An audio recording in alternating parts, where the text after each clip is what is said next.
Vice Ganda at Bossing Vic muling nagkita, shooting nila Vice sisimula na ngayong buwan. Sa mga buong pamilya ninyo, pagtutulungan po namin ng buong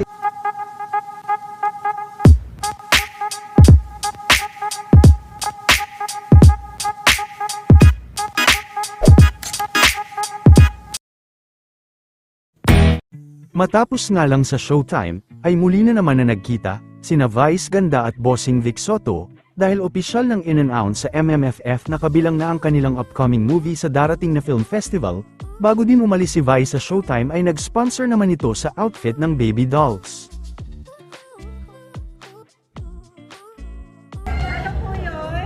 Bigay ng outfit ang magbabayad.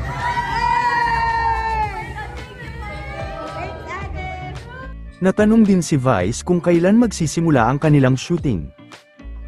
Hindi kami.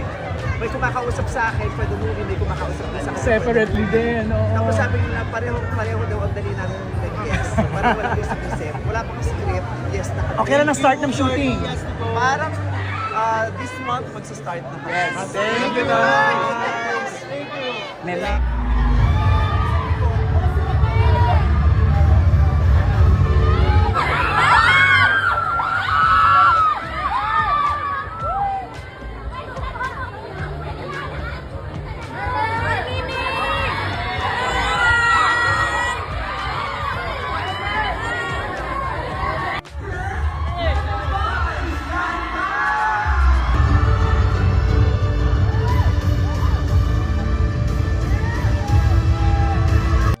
What's up, Madlang people?